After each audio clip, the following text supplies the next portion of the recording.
Hello everyone, welcome to the law pillar. I am Pallavi Bhatele. आज की class start करेंगे the dowry prohibition act 1961। इसमें हम डाउरी प्रोहिबिशन एक्ट को पूरा डिस्कस करेंगे। क्या एक्ट है, पूरे इसके प्रोविजंस पढ़ेंगे। क्लियर? आज हम खत्म करेंगे the dowry prohibition act. Dowry prohibition act में स्टार्टिंग कैसे होती है, पूरे एक्ट नंबर क्या है, उसका इनेक्टमेंट नंबर क्या है, उसकी इन्फोर्समेंट डेट क्या है और इसमें चैप्टर्स क्या है, ये सब हम पूरी डिस्कस करते हैं। एक्ट नंबर क्या है? जब हमें कोई भी एमपी एडीपीओ या सिविल जज का कोई भी पेपर अगर देना है तो सबसे ज्यादा डेट्स पर फोकस कीजिए, नंबर पर फोकस कीजिए। जैसे एक्ट नंबर क्या है? 28 ऑफ 1961। 28 नंबर है द डाउरी प्रोहिबिशन एक्ट का। अब इसकी इनेक्टमेंट डेट क्या है? इनेक्टमेंट डेट क्या होती है? इनेक्टमेंट डेट वो होती है जब प्रेसिडेंट उसको असेंट दे देता है। ये डाउरी प्रोहिबिशन एक्ट को प्रेसिडेंट ने कब असेंट दिया था? 20 मई 1961। 20 मई 1961 को प्रेसिडेंट ने इसको असेंट दी थी, तो इसकी ये इनेक्टमेंट डेट है। अब इसको लागू कब किया गया? इसकी इन्फोर्समेंट डेट क्या है? इन्फोर्समेंट डेट है 1 जुलाई 1961। एनफोर्समेंट डेट बहुत इंपॉर्टेंट, डेट तो दोनों ही इंपॉर्टेंट है, कभी इनेक्टमेंट भी पूछ लिया जाता है, कभी एनफोर्समेंट भी पूछ लिया जाता है। तो एनफोर्समेंट डेट क्या है? 1 जुलाई 1961। इसमें चैप्टर क्या है? छोटा माइनर एक्ट है ये, जिसमें चैप्टर है 1 और सेक्शन है 10। टोटल सेक्शन 10 है, चैप्टर 1 है। क्लियर? अब बात करते हैं हम सेक्शंस की। सेक्शन नंबर 1, सेक्शन नंबर 1 तीन बातें कहता है। Short title, extend and commencement. Short title इसका क्या है? तीन क्लॉज होगा इसके, short title, extend and commencement. Short title है this act known as dowry prohibition act 1961। Extend the whole of India. 2019 से पहले एक्सेप्ट जम्मू एंड कश्मीर था। जब से 370 का क्लॉज 1 का वो जो रीऑर्गेनाइजेशन JNK का रूल आया है, तब से क्या हो गया? ये होल ऑफ इंडिया हो गया। क्लियर? कमेंसमेंट, अब वही एनफोर्समेंट डेट आ गई, कमेंसमेंट दे दिया 1 जुलाई 1961। क्लियर? फर्स्ट सेक्शन हो गया हमारा, तीन बातें कह रहा है। उसका नाम क्या है एक्ट का, और उसमें एक्सटेंड कहाँ तक हो रहा है, लागू कहाँ तक है, और कब लागू हुआ, ये बात कह रहा है। तीन बातें सेक्शन 1 कहता है।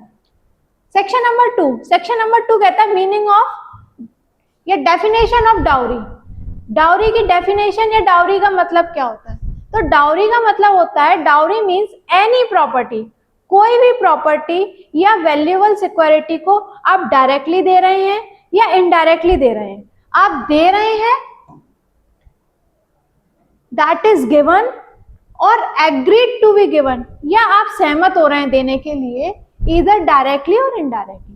आप कोई भी प्रॉपर्टी, अब प्रॉपर्टी चाहे मूवेबल भी हो सकती है और इमूवेबल भी हो सकती है, वैल्यूएबल सिक्योरिटी, इन दोनों को आप दे रहे हैं या एग्रीड हो रहे हैं, वो है डाउरी। अब आप किसको दे रहे हैं? By one party to marriage, जिससे शादी हो रही है वो पार्टी या दूसरी पार्टी को दे रही है, या by the parents of either party, या उन पार्टीज के पेरेंट्स दे रहे हैं या कोई रिलेटिव दे रहा है, any other person to either party to marriage और एनी अदर पर्सन।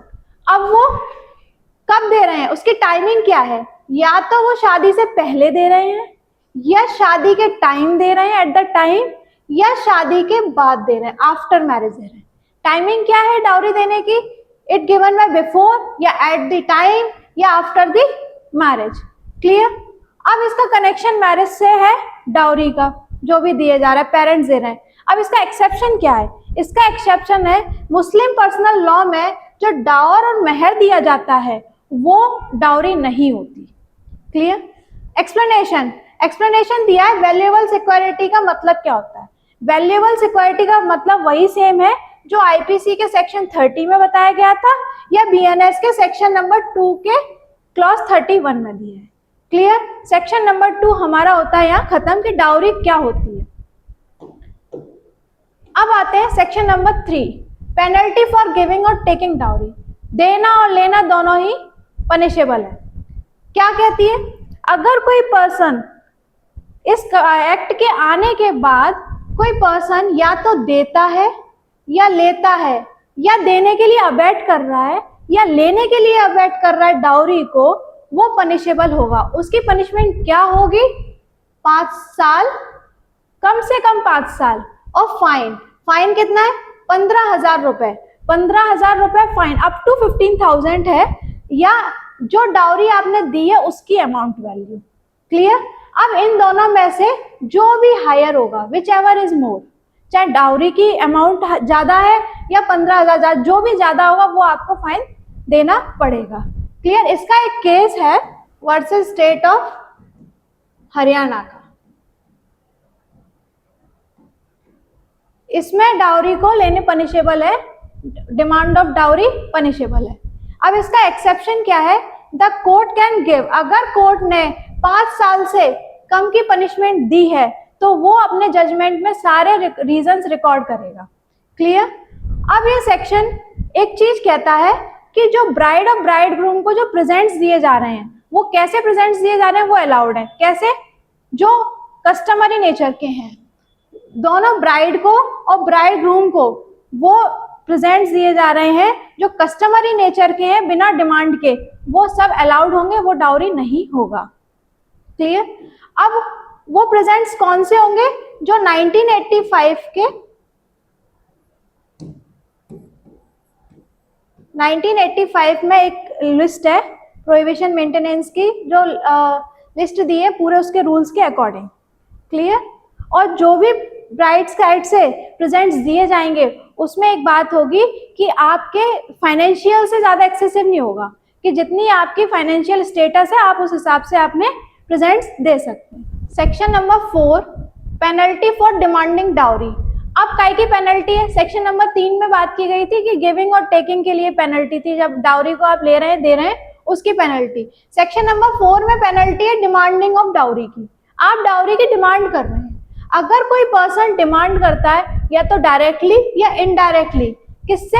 या तो उसके पेरेंट्स से।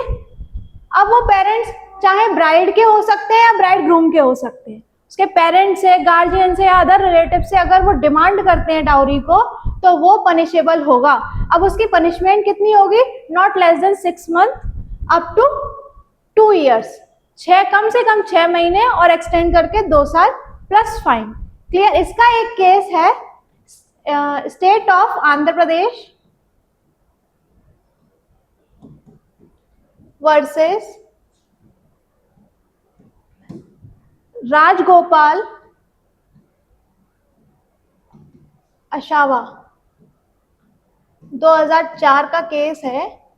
इस केस में बोला था डिमांड ऑफ डाउरी पनिशेबल है। Clear?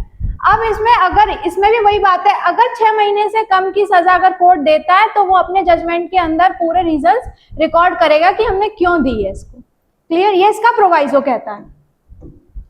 Next, section number 4A, section 4A ban on advertisement. अब क्या हो रहा है? सेक्शन 4A क्या बता रहा है कि एडवर्टाइजमेंट पर बैन लग रहा है।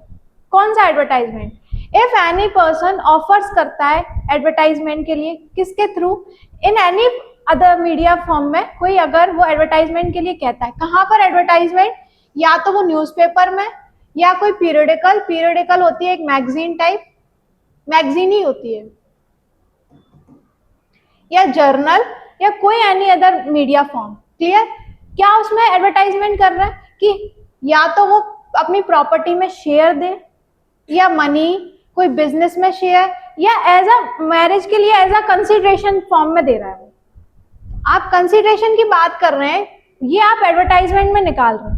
तो अपने बेटे के लिए या बेटी के लिए या कोई अदर रिलेटिव के लिए अगर वो कोई कंसिडरेशन बता रहा है, एडवर्टाइजमेंट करा रहा है, कहाँ पर? न्यूज़पेपर में, पीरियडिकल में, या जर्नल में, या किसी भी फॉर्म का मीडिया में। क्लियर?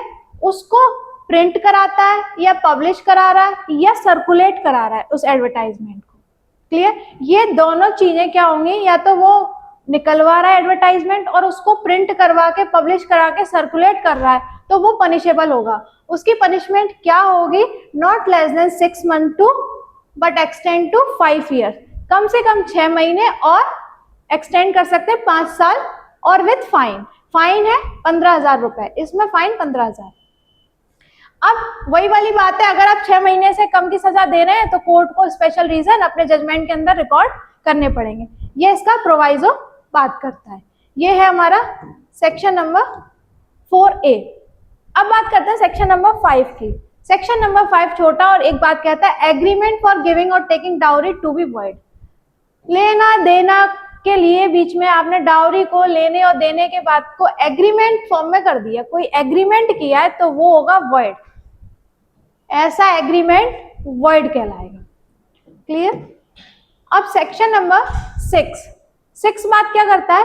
6 कहता है dowry to be for the benefit of the wife और हर एयर्स। अब वो वाइफ और उसके एयर्स की फायदे की बात कर रहा है। सेक्शन नंबर 6 ये कहता है कि जो डाउरी अदर देन वुमेन, मतलब वाइफ के अलावा जब डाउरी दी जाती है तो डायरेक्ट वाइफ के हाथ में नहीं दी जा रही, वो किसके, उसके पेरेंट्स को दी जा रही है।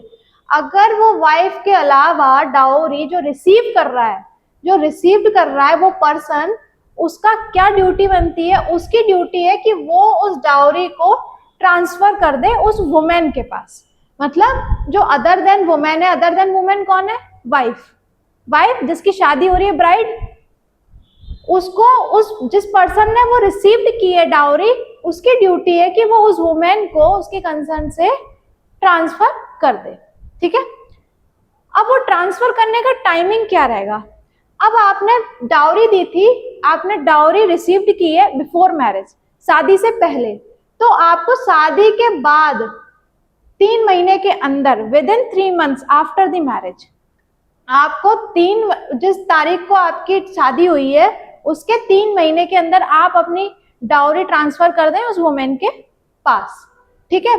अगर डाउरी रिसीव्ड की है eight the time of marriage, शादी के टाइम ही आपको डाउरी मिली है, शादी के टाइम या शादी के बाद में आपको मिली है, तो भी आपको विद इन 3 months, जब से आपको रिसिप्ट हुई उसके अगले 3 महीने के अंदर आप उस वुमेन को डाउरी दे दें। अब बात करते हैं, जब डाउरी मिली तब वो लड़की माइनर थी, वो वुमेन कैसी थी? माइनर थी।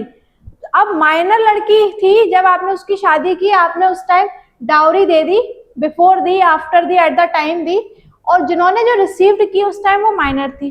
अब माइनर को ना देते हुए, अब जब माइनर को कब ट्रांसफर की जाएगी? माइनर को भी ट्रांसफर की जाएगी जब वो 18 साल की हो जाएगी, जब वो लड़की 18 ईयर्स में टर्न कर जाएगी, जिस दिन वो 18 साल की होगी, उसके बाद से 3 महीने के अंदर, 18 साल की होने के बाद 3 महीने जब उसको हो जाएंगे, उसके बाद आप उसको ट्रांसफर कर सकते हैं। तो यही बात कह रहा है, अगर dowry was received when the woman was a minor, then transfer within 3 months after turns 18 and pending such transfer of person holds dowry in trust for the woman। जब तक कि एज अ ट्रस्ट के आप पर रखी रहेगी वो, जब तक वो माइनर है तब तक। जैसे ही वो 18 साल की होगी, उसके 3 महीने के अंदर आपको, 3 महीने के बाद आपको उसको ट्रांसफर करनी होगी, 3 महीने के अंदर तक। ठीक है। अब क्या बात की जा रही है? अब बात की जा रही है, अब जिसको ट्रांसफर करनी थी वो ट्रांसफर कर ही नहीं रहा। कुछ लोग होते हैं जो नहीं कर रहे, अब पैसा है 50 का, तो अगर पर्सन फेल हो रहा है ट्रांसफर करने के लिए कोई भी प्रॉपर्टी एज अ डाउरी जो मिली है, तो वो अपने टाइम लिमिट जो उन्होंने दी 3 महीने, उसमें अगर वो नहीं दे पा रहा है तो उसकी पनिशमेंट क्या होगी? वो पनिशेबल होगा। अगर कोई पर्सन ट्रांसफर करने में फेल हो रहा है तो ही shall be punishable 6 months to 2 years, fine कितना मिलेगा ये बात की, कम से कम 6 महीने की सजा, 6 महीने से 2 साल तक की, और फाइन 5,000 रुपए से लेके 10,000 रुपए तक का फाइन। क्लियर? ये बात कह रहा है सेकेंड नंबर क्लॉज। अब बात की, जिसको वुमेन को हम देने वाले थे वो वुमेन मर जाती है। If the women dies before receiving the dowry, अब जब उसको डाउरी लेने का टाइम था उससे पहले वो मर गई, अब वो मर गई तो वो डाउरी या प्रॉपर्टी किसके पास जाएगी? उसके लीगल एयर्स पे जाएगी, उसके एयर्स के पास जाएगी। अब इसका प्रोवाइजो एक बात कहता है, अगर वुमेन मरती है with in 7 years of her marriage, 7 साल के अंदर, अपनी शादी से 7 साल के अंदर वो वुमेन मर जाती है या उसकी मृत्यु हो जाती है, otherwise then due to natural cause, okay, तो वो प्रॉपर्टी किसके पास जाएगी? वो देखते हैं। वो प्रॉपर्टी जाएगी दो लोगों के पास। अगर उसके पास बच्चे हैं तो वो उनके बच्चों के पास जाएगी, और अगर उसके पास बच्चे नहीं है, if she has no children, तो वो ट्रांसफर उसके पेरेंट्स को ही हो जाएगी, जिन्होंने दी उनके पास वापस चली जाएगी। और अगर उसके बच्चे हैं, इफ शी हैज चिल्ड्रन, तो वो प्रॉपर्टी ट्रांसफर होगी उसके बच्चों के पास। ठीक है, ये हो गई बात क्लियर। अब इसका 3A क्लॉज क्या कहता है, अगर पर्सन कन्विक्टेड हो रहा है सब सेक्शन 2 में, जहां पर मतलब वो फेल हो रहा था ट्रांसफर के लिए, अगर वहां पर वो कन्विक्टेड हुआ है तो कोर्ट ऑर्डर दे सकती है उसको ट्रांसफर करने के लिए, प्रॉपर्टी को ट्रांसफर किया जाए, ऐसा कोर्ट दे देगी ऑर्डर कि वो उसकी वाइफ को या उसके लीगल एयर्स को या पेरेंट्स को, गार्जियन को ट्रांसफर कर दे। ये कौन देगा, ये कोर्ट ऑर्डर देगी ट्रांसफर का। ठीक है, इफ ही स्टिल फेल्स, अब वो फिर भी फेल हो रहा है, वो फिर भी नहीं दे रहा है, अब इतने मक्कार है कि वो नहीं दे सकते, वो दे ही नहीं रहे पैसा, तो कोई भी डाउरी जो वैल्यूएबल प्रॉपर्टी वगैरह है वो नहीं दे रहा है, तो वो क्या होगा, अगर वो दोबारा से फेल हो रहे हैं तो जो वैल्यू ऑफ प्रॉपर्टी है, जो उन्होंने डाउरी दी है उसकी जो वैल्यू है, या कोई प्रॉपर्टी दी थी उसकी कोई वैल्यू है, वो एज अ फाइन रिकवर्ड करेंगे। Clear, and given to the, और किसको दे दी जाएगी, जो राइटफुल क्लेमेंट होगा उसको दे दी जाएगी। क्लियर, इतनी बात हो गई खत्म। अब इसका फोर्थ सब क्लॉज कहता है कि nothing content in this section shall affect the provision of section 3 और 4। कोई भी बात जो कही गई थी वो सेक्शन नंबर 3 और 4 पर अप्लाई नहीं, इफेक्ट नहीं करेगी। क्लियर, ये रहा हमारा सेक्शन नंबर 6 हो गया खत्म। अब बात करते हैं सेक्शन नंबर 7। सेक्शन नंबर 7 क्या कहता है, कॉग्निजेंस ऑफ ऑफेंस। अब ऑफेंस तो हो गया, अब उसका कॉग्निजेंस की बारी, इसका जुरिस्डिक्शन क्या होगा, कौन कर सकता है, ये सारी डिटेल्स हम सेक्शन नंबर 7 में पढ़ेंगे। सेक्शन, अब इसको लेने का जुरिस्डिक्शन, कॉग्निजेंस कौन ले सकता है, कौन लेगा, ओनली अ मेट्रोपॉलिटन मजिस्ट्रेट या JMFC, judicial magistrate of first class, ये दोनों ही इसको ट्राई कर सकते हैं। क्लियर, कॉग्निजेंस लेने का अधिकार, जुरिस्डिक्शन या तो मेट्रोपॉलिटन मजिस्ट्रेट, जहां मेट्रोपॉलिटन एरिया है वहां पर मेट्रोपॉलिटन मजिस्ट्रेट, और वहां नहीं तो JMFC, judicial magistrate of first class, shall try any offence under this act, और उनसे छोटा कोर्ट कोई नहीं, नो कोर्ट इंफीरियर। क्लियर, अब no court shall take cognizance, और कोर्ट कब तक नहीं कॉग्निजेंस लेगा ऑफेंस का, कोर्ट कॉग्निजेंस नहीं ले सकता अंडर दिस एक्सेप्ट, अब वो कैसे कॉग्निजेंस लेगा, या तो उसको खुद नॉलेज में आ जाए, ऑन इट्स ओन नॉलेज, इसको बोलते हैं स्यूमोटो, जो कोर्ट लेता है स्यूमोटो वो, या पुलिस रिपोर्ट पर, या एग्रीव्ड पर्सन ने कंप्लेंट की है, जो पर्सन एग्रीव्ड है उसने कंप्लेंट कर दी, अगर वो नहीं कर पा रहा है तो उसके पेरेंट्स ने कर दिया, कोई अदर रिलेटिव जो एग्रीव्ड पर्सन से रिलेशन रखता है उसने कंप्लेंट कर दी, तो वो भी मानी जाएगी। तो या तो एग्रीव्ड पर्सन कंप्लेंट कर रहा है, या उसके पेरेंट्स कर रहे हैं अगर, या अदर रिलेटिव, और ये तीनों में से कोई नहीं कर रहा, तो कोई ऐसी रिकॉग्नाइज्ड वेलफेयर इंस्टीट्यूशन है जो गवर्नमेंट के द्वारा ऐसी इंस्टीट्यूशन बनाई गई है, वो उस ऑर्गेनाइजेशन ने कंप्लेंट कर दी, तो उस पर भी कॉग्निजेंस लिया जा सकता है। क्लियर, अब मेट्रोपॉलिटन मजिस्ट्रेट और जेएमएफसी क्या पनिशमेंट दे पाएंगे, वो कैन पास एनी पनिशमेंट जो ऑथराइज्ड है इस एक्ट में, जितनी पनिशमेंट दी है वो उस पनिशमेंट को पास कर सकते हैं, वो सेंटेंस दे सकते हैं जेएमएफसी और मेट्रोपॉलिटन मजिस्ट्रेट। क्लियर, अब एक्सप्लेनेशन क्या कहता है इसका, रिकॉग्नाइज्ड वेलफेयर इंस्टीट्यूशन क्या होते हैं, रिकॉग्नाइज्ड वेलफेयर इंस्टीट्यूशन वो होते हैं जो सोशल वर्कर्स होते हैं ना, जो ऐसे वेलफेयर बनाते हैं सोशल टाइप में, सोशल वेलफेयर इंस्टीट्यूशन या ऑर्गेनाइजेशन ऐसी बनती हैं जो गवर्नमेंट के थ्रू बनाई जाती हैं, वो होंगे रिकॉग्नाइज्ड वेलफेयर इंस्टीट्यूशन। क्लियर, अब nothing in this chapter 36 of CrPC, CrPC का चैप्टर नंबर 36 जहां सेक्शन नंबर 468 से लेके 473 तक है, वो shall apply to any offence punishable under this act. Clear, clause number 3, अगर एग्रीव्ड पर्सन कोई स्टेटमेंट बनाता है, if the aggrieved person makes a statement in relation to an offence, under this act, they cannot be prosecuted under this act because of that statement. Clear? Yeah, it ensure victims या women are not harassed or punished for coming forward. Clear? ये हो गया हमारा section number 7. अभी हुआ नहीं है, अभी तो और हो गया है. ये हो गया हमारा सेक्शन नंबर 7. अब बात करते हैं सेक्शन नंबर 8 की. सेक्शन नंबर 8 कहता है offences to be cognizable for certain purposes and to be bailable and non compoundable. अब कॉग्निजेबल है ऑफेंस या बेलेबल या नॉन कंपाउंडेबल, ये बात करते हैं. जो सीआरपीसी बीएनएसएस है वो अप्लाई होगी ऑफेंस पर. Under this act are treated as be cognizable. जो ऑफेंस हैं जो सीआरपीसी बीएनएसएस में वो सेम अप्लाई होंगे जैसे कि जे कॉग्निजेबल ऑफेंस है. For the purpose of investigation of such offences. Cognizable offences का इन्वेस्टिगेशन के पर्पस से रहेंगे. For other purpose except section 42 of CrPC के मैटर्स में, या कोई अरेस्ट उस पर्सन ने जिसने ऐसा ऑफेंस किया उसको अरेस्ट कर सकते हैं विदाउट वारंट और magistrates court. Clear? Magistrates order और मजिस्ट्रेट्स ऑर्डर. आप जिसने ऑफेंस किया उस अपराधी को अरेस्ट कर सकते हैं बिना वारंट के या बिना मजिस्ट्रेट के ऑर्डर के. क्लियर? या every offence under this act shall be. अब जो भी इस ऑफेंस किया है इस एक्ट के अंदर वो नॉन बेलेबल होगा और नॉन कंपाउंडेबल होगा, जिसमें बेल नहीं होगी और नॉन कंपाउंडेबल होगा. क्लियर? ये हो गया हमारा सेक्शन नंबर 8. अब बात करते हैं सेक्शन नंबर 8A. 8A कहता है burden of proof in certain cases. Burden of proof in certain cases का क्या है? जैसे burden of proof in certain cases. अब उन केसेस में बर्डन ऑफ प्रूफ किसके पास रहेगा? अगर कोई पर्सन प्रोसिक्यूटेड हो रहा है फॉर टेकिंग और अबेटिंग द टेकिंग या demanding the dowry. Clear?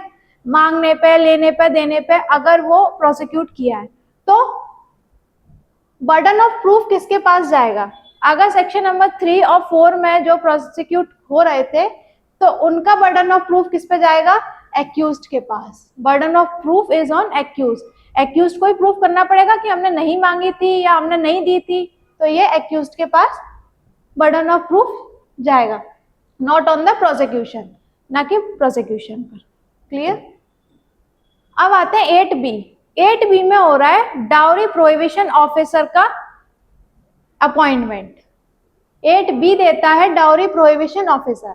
Dowry prohibition officer की कौन अपॉइंट करेगा, क्या पावर्स होंगी, ये सारी बातें 8B कहती है. तो डाउरी प्रोहिबिशन ऑफिसर को स्टेट गवर्नमेंट अपॉइंट करेगा. State government as a dowry prohibition officer को अपॉइंट करेगा और उसके स्पेशल एरिया या जुरिस्डिक्शन को असाइन करेगा. क्लियर? अब डीपीओ मतलब डाउरी प्रोहिबिशन ऑफिसर की क्या पावर्स एंड फंक्शंस होंगे? डाउरी प्रोहिबिशन ऑफिसर की क्या पावर एंड फंक्शन होंगे वो देखते हैं. जो कंप्लाइड है उसके सारे प्रोविजंस को देखना, या जिसने डिमांड किया है, अबेट किया है, उसको प्रिवेंट करना कि डाउरी को ना आप टेक कर सकते हैं, डिमांड कर सकते हैं, ना अबेट कर सकते हैं, उसको प्रिवेंट करना, या जो प्रोसिक्यूशन के लिए एविडेंस को कलेक्ट करना. Clear? To collect such evidence necessary for prosecution. जो एडिशनल फंक्शन असाइन किए स्टेट गवर्नमेंट के द्वारा उनको परफॉर्म करना. क्लियर? या स्पेसिफाइड रूल्स जो भी किए गवर्नमेंट ने उन सबको परफॉर्म करना. अब the state government dowry prohibition officer को क्या पावर्स देती है?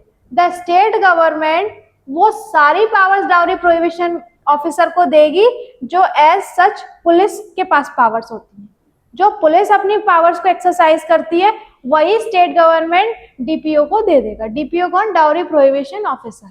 क्लियर? द स्टेट गवर्नमेंट, अब एक स्टेट गवर्नमेंट एक एडवाइजरी बोर्ड को कंसिस्ट बनाएगा, एक एडवाइजरी बोर्ड को अपॉइंट करेगा. अब उस एडवाइजरी बोर्ड में कौन होगा? कम से कम 5 सोशल वर्कर होंगे, कम से कम 5 सोशल वर्कर, बल्कि ज्यादा ही हो सकते हैं, not more than, stop, pause. Clause 4 कहता है कि स्टेट गवर्नमेंट एक एडवाइजरी बॉडी को अपॉइंट करेगी। अब उस एडवाइजरी बॉडी में कौन होगा? Not more than 5 social worker, कम से कम 5 सोशल वेलफेयर वर्कर होंगे, जिसमें से एटलीस्ट 2 वुमेन्स होंगी, 2 महिला जरूर होंगी जो असिस्ट करेंगी डीपीओ को, डाउरी प्रोहिबिशन ऑफिसर को असिस्ट करेंगे उसके जुरिस्डिक्शन के अंदर। क्लियर? ये हो गया हमारा 8B। 8B क्या था? Dowry prohibition officer. अब बात करें सेक्शन नंबर 9। सेक्शन नंबर 9 क्या है? Power to make rules. अब रूल्स कौन बनाता है? रूल्स कौन बनाएगा?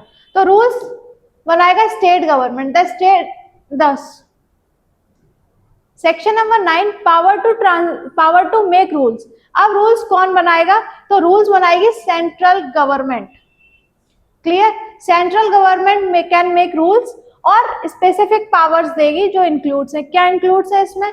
प्रेस्क्राइबिंग the form, manner and person who must maintain the list of presents given marriage under section 3 clause 2। अब सेंट्रल गवर्नमेंट रूल्स बना रही है और क्या पावर्स दे रही है कि जो आप सेक्शन नंबर 3 के क्लॉज 2 में जो प्रेजेंट्स दे रहे थे उसकी एक लिस्ट मेंटेन करने के लिए कहेगी, या जो बेटर कोऑर्डिनेशन है उसकी पॉलिसी किससे? एडमिनिस्ट्रेशन से एक बेटर पॉलिसी बनाने के लिए वो कर सकती है सेंट्रल गवर्नमेंट। या एवरी रूल, जो भी रूल बनेगा तो वो before both houses of parliament for 30 days. कितने ये डेज इंपॉर्टेंट है? 30 दिन। मोर और 1 or more sessions or the parliament may modify the rule, then it take effect only in modification form. Clear? Section number 10 last section है, power of state government to make rules. अब 9 में central government को दी जा रही थी rules बनाने की power, अब सेक्शन नंबर 10 में दी जा रही है स्टेट गवर्नमेंट के सेक्शन नंबर 10 में दी जा रही है स्टेट गवर्नमेंट के पास पावर है रूल्स बनाने की। The state government can also make rules, और उसके भी स्पेसिफिक पावर्स है। क्या? कि जो एडिशनल फंक्शन डीपीओ के द्वारा जो परफॉर्म किए जा रहे हैं वो बनाएगा। जो एडिशनल फंक्शन है वो स्टेट गवर्नमेंट बताएगा क्या आपको फंक्शन करनी है, या डीपीओ की जो पावर्स हैं उसकी लिमिटेशन और कंडीशंस बताएगा। क्लियर? और जो स्टेट गवर्नमेंट के द्वारा जो रूल्स बनाए गए हैं वो shall be laid before the state legislature. अब इसमें एक सबसे इंपॉर्टेंट केस है, पॉज्ड। अब इसमें एक केस है एस गोपाल वर्सेस रेड्डी का केस है। पॉज कर दिया। इसमें एक केस है, क्या था केस? केस है इसमें S Gopal Reddy versus state of Andhra Pradesh. इस केस में क्या कहा गया था? इसमें यह कहा गया था कि डाउरी का जो ऑफेंस है वो कंटिन्यूइंग ऑफेंस है, वो चलता रहेगा, वो रुकेगा नहीं कहीं। ये नहीं कि एक बार डाउरी मांग ली वहीं खत्म हो गया। इसमें बोला था dowry is a continuing offence. Clear? और एक और केस है वो है state of Haryana versus Bhajanlal का।